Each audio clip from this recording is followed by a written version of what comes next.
Everybody join the club. It's the Club World Cup on Footy Prime. Everybody join the club. It's the Club World Cup on Footy Prime. Everybody join the club. It's the Club World Cup on Footy Prime. New and improved. Yes, it is. It's just in time for the last match. That's brilliant. I'm going to miss that. We're going to play it a lot, I think. We'll just play it for the hell of it. I think we're going to release a compilation of it on Spotify. So you'll be able to download it wherever you get your whatever. Your Footy Prime's greatest hits. There you go. There you go, yeah. We've got got a few of them, actually. You should put them all on there, actually, Jason. Yeah. Do a best of type thing. Yeah. We will. See what happens. Anyway, it is Footy Prime on... the Club World Cup on Footy Prime Sunday. You're probably hearing this on Monday or Monday morning. Yeah, well, Monday morning. But it's myself, Sharms, and then we got Dubs here. We got Wonga there. Wonga pizza Getty, $2.99. Good deal. If you're watching, you understand. If you're listening, you have no idea what I'm talking about, but that's okay. JC, you heard before. So yeah, it's done. It's fine. It's over. This tournament, this weird tournament that we all kind of really enjoyed. For free on the zone last month. I know, but did we want to? Like, did we think it was going to be as good? I mean, we're going to do a bigger breakdown. The good, the bad, and the weird. I think that's how later on in the week. Well, about the things they've like the ref cam, the heat, the FIFA Pro talking about. We'll do a bigger breakdown, but this is just about today's final, right? But let's agree then. Okay, yes, let's do that. But let's agree that today was the weirdest day of the entire tournament. When you have it opens up with Michael Buffer, so weird. Whatever the hell he was doing. Oh, it's enough already. Enough with Michael Buffer at big events. I get it. He's great. Unnecessary. Unnecessary. I didn't need it. And then it ended. Speaking of unnecessary, with good old Donny Boy, La Grande Orange, trophies and medals, and then jumping in and pulling a John Terry. And standing right beside Reece James as he lifted the trophy. That was weird and unnecessary and a little bit nauseating. Yeah. This is what I thought this tournament was going to be, actually. Weird, unnecessary, and a little bit nauseating. And it turned out to be not that at all. It was good. Yes. Football was fantastic, I thought. It was. Throughout. And today it was fantastic. And I think we had a shocker. I think it's fair to say. No one, well, that's not fair. You guys, I missed the show on Friday, because I probably would have been the voice of reason. I would have picked PSG to win. But you guys know, sprinkle some money on Chelsea. Wait a second. Behold, who won money right away? Our very own Carrie Ryan of the Footy Prime Supporters Club. Yes. Anyone else? I did. Oh, JC did. That's right. JC did. It was 45 minutes ago. we saw that. That's right. You did one as well. Congratulations. I lost money. Well, I put you're $2 PSG at half time. What the hell? Everybody cry for the pie man. A toonie. He can't even. Now he really can't get on a bus. No, but listen, what a fantastic performance from Chelsea. You put all the weirdness aside. The first half was just textbook. From Cole Palmer's brilliance, and we'll call this the Cole Palmer final, I think, from now on. He was absolutely superb, as was the entire team. Enzo Maresca got his tactics right. PSG, maybe they ran out of gas. I mean, they were running around a lot in that first half with the ball, I should add. But in transition dubs, they were murdered. They really were, and on that left side where they usually set up, and they're quite potent with Kvaratskhelia and who's it that sits behind them. Like, that's usually they're potent all over the pitch, but that's usually one of their strengths. But with the way that the tactical acumen of Maresca, but then Reece James, a player who I said in dark web is made of sugar, like obviously his fitness is something that he's having to navigate, and that Chelsea as an organization, as a club, have to navigate, as he's obviously important for their leadership and is a key piece of this team. And he slots in there, and Nkunku goes to the bench as a result. But the way that they set up and the way that he moved around anchored the way that they wanted to play versus PSG, and it succeeded in nullifying their threats. So, I mean, Gusto pushing so high, and then James kind of slotting in behind, and then moving to the right occasionally when you did have Cole Palmer, who was set up, and we talked about him being on the left at times, I think less successfully. But starting on that right, he likes to drift into that half space. But today, as he did that, you had the aggressive nature of Gusto going forward, and the quality of it, and of the service as well from Sanchez at the back, but then also just the team collectively looking for it and capitalizing and being relentless in the way that they were applying the pressure, but clinical in everything that they were producing. And Cole Palmer, I mean, for as uneven a season I accused Chelsea of having this past year, but I think it had to be assessed as a success because it ended with them lifting silverware, not only in the Conference League, but then they qualify for the Champions League. And now they lift that complicated silverware again here at MetLife Stadium. I mean, this is a team that I think is just flying really high now. And they're going to kick on to the Premier League season and just pick up where they left off. So I think really good things. And I have to say, and Wonger, you mentioned it on the dark web, our Jimmy Brennan called it. I thought that Chelsea had to employ a little bit of pragmatism coming up against PSG and Luis Enrique, and who we dubbed the best team in the world or ever, right? I mean, they didn't. And they adapted slightly tactically and nullified PSG's threat, but the PSG were abject on the day. They were very, very poor, but I think full credit to Chelsea with the way that they dispatched of them, because, I mean, half an hour was played, even like the first 10 minutes, and everybody was like, hang on a minute here. What's going on? Because Chelsea was just foot on the gas and they were unrelenting. Yeah, and PSG can usually handle that, though, and they have shown that in this tournament. Mm-hmm. They can sit back a little bit, or they can go out team. Doesn't matter. You know, they can just absorb and then, you know, do what they do. But I wonder if they just run out of gas. There's a lot of football this year, and everybody. No, Chelsea played almost 70 games too. I know exactly, which makes you wonder about next season for both these teams. Chelsea in particular. I'm with you. The Prem is really exciting anyway, but Chelsea, a great Chelsea, just adds more to the elixir. But can they maintain it for an entire season? We can discuss that in the next few months. But yeah. On the day, I like that you mentioned Reece James there, because I've always thought Reece James should be a superstar, but he's always hurt.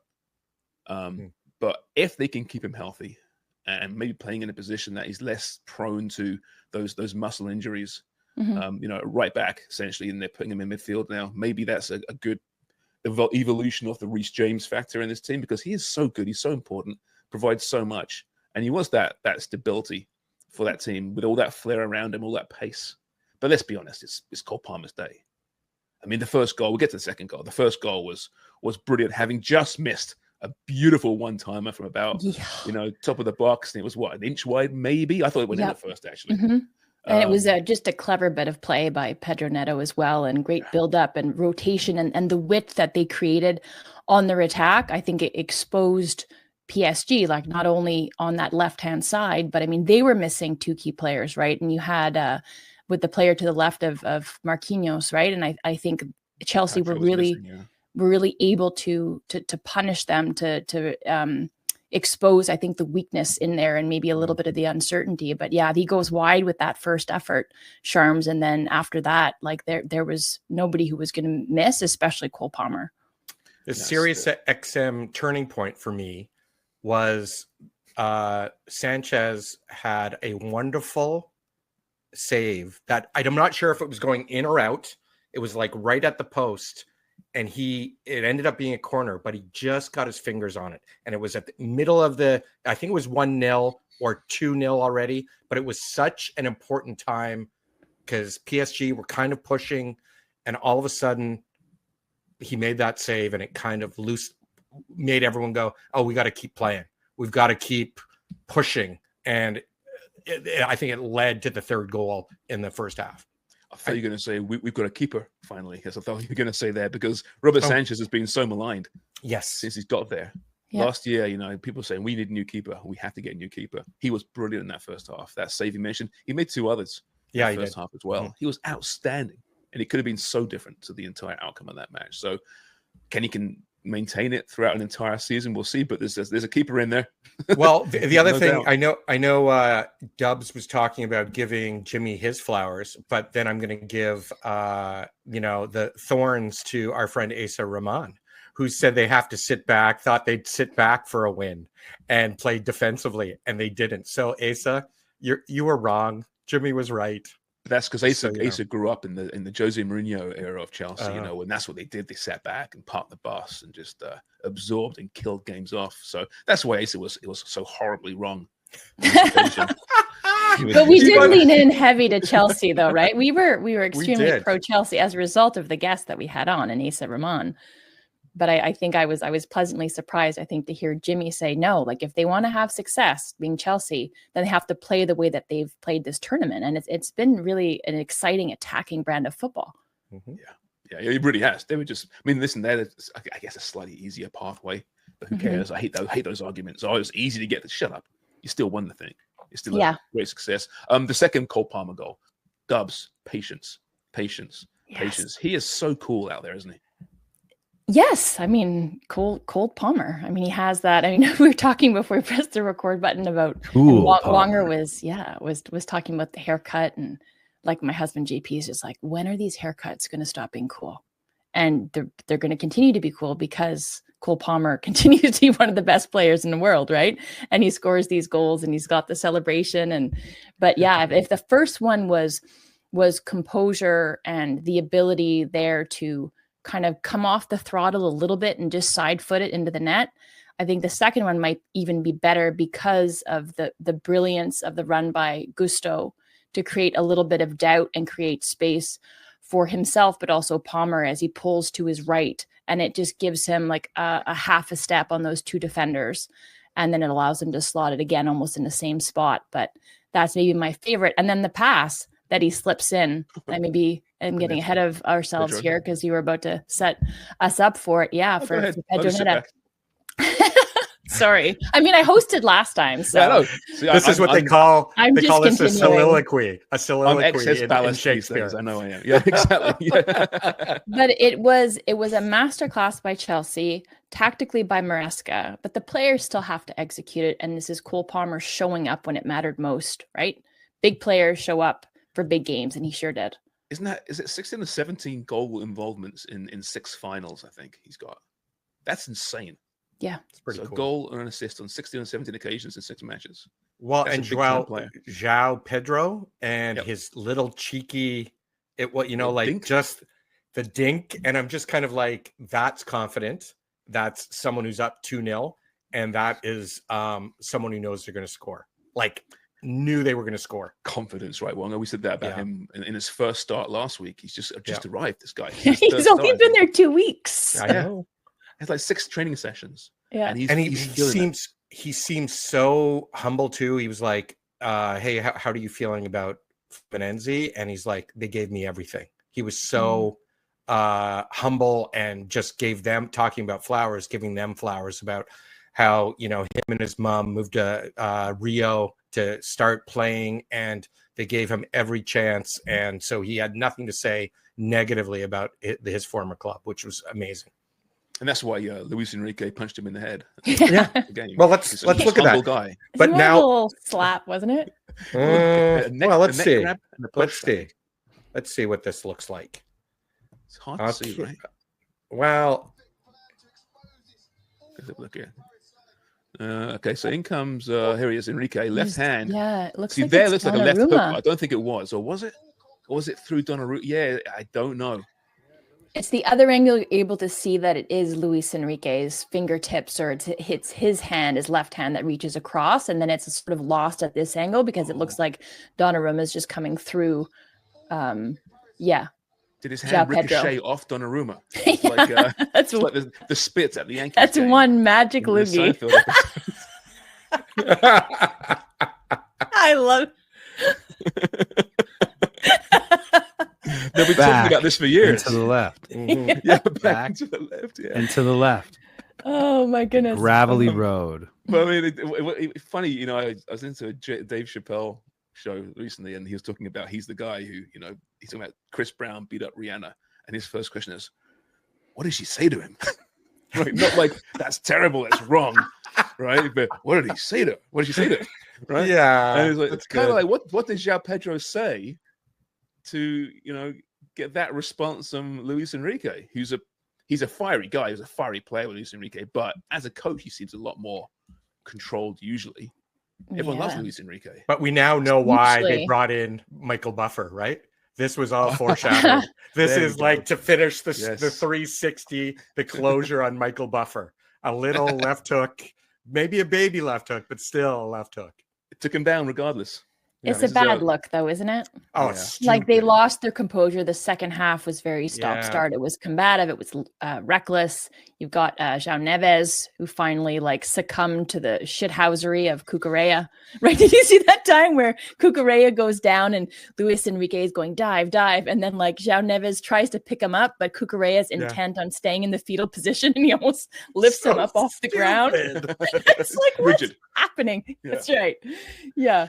And then he gets the red card because, well, yellow at first for Cucurella goes into him, kind of leans into him, just egging him on, right? Yeah. And then he pulls his on that massive lid. Lack of control. LOC. Yes. So lost their composure, LOC, during the game and then post game. So not a great look for PSG. La Cucurella. Yes, yeah. But I'm sure the pain will soon be washed away when they look at what they made. They're losing effort. PSG just racked in $106 million. Chelsea $114 million to win this thing, and they need it. Poor Chelsea, Yeah, they got fined for 30 million or something like that last week, right? They need it. They do. Yeah. They've been toiling the poverty line for a long time. Chelsea. I'm good friends with Todd, and I just want him to congratulations, Todd Bowley, on Chelsea's win. I think I know sponsorship. Yeah. Okay. The amount of money thrown around, and I think on the dark web we're talking how much is Infantino going to love this turnout? 82,000 people in attendance. It looked great. Was that Coldplay at halftime? Mm-hmm. Yeah. Yes. Doja Cat with the hottest dancers. They come. I watched the whole thing. No, you didn't. They were in behind. Yes, they were behind the guy at the end. I don't know what. Yeah. Really? Yes. Yeah. Singing "Sky Full of Stars." Yeah. How did I miss that?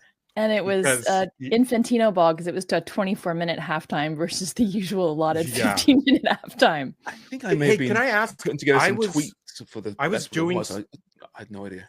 Sorry, I was doing stuff like you, Sharms. I was doing little things in between. Did they have a heat break in the first half or the second half? Yeah. Talk about a heat break. Yeah, they were the was that break. The heat wave? They've been doing that all year. Yeah. I think that they mandate it now, FIFA, in certain matches, certain temperatures, which they have to, obviously. Mm-hmm.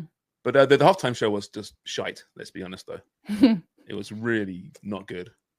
Although maybe I'm just old and not connected. I would like to see Coldplay, but I obviously missed that.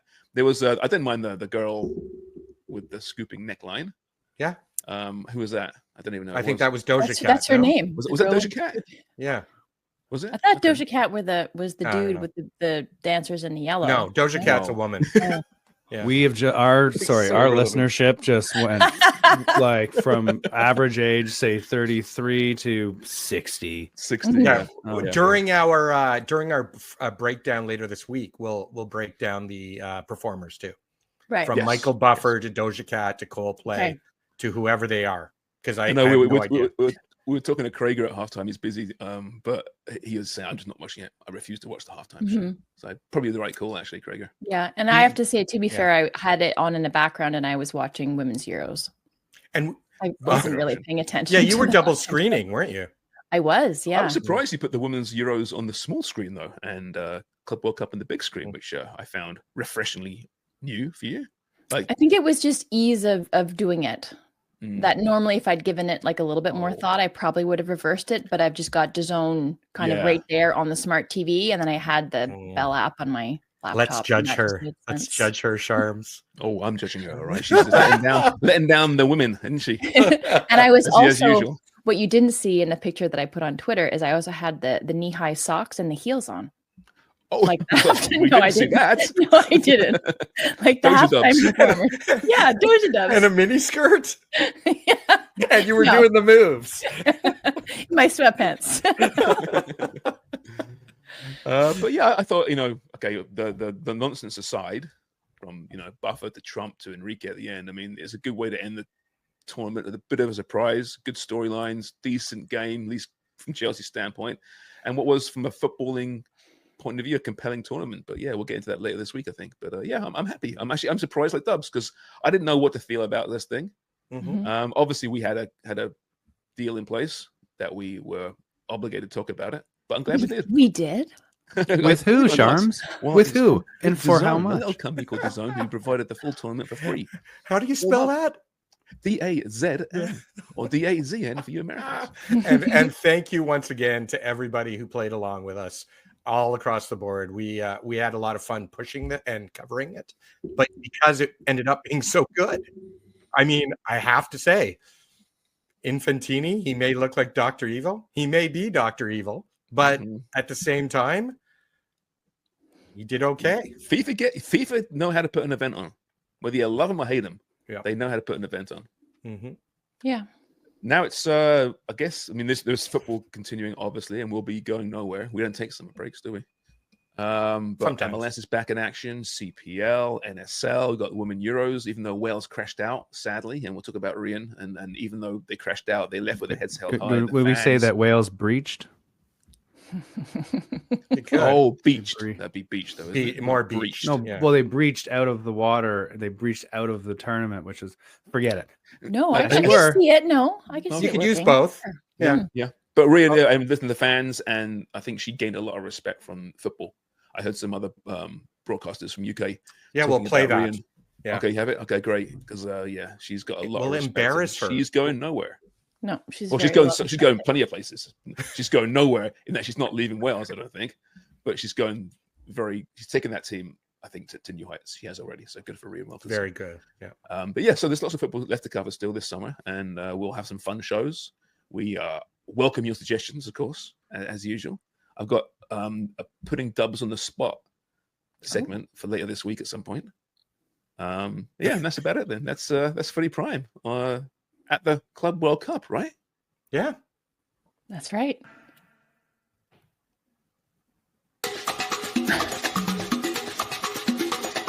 Everybody join the club. It's the Club World Cup on Footy Prime. Everybody join the club. It's the Club World Cup on Footy Prime. Everybody join the club. It's the Club World Cup on Footy Prime. Everybody join the club. It's the Club World Cup on Footy Prime.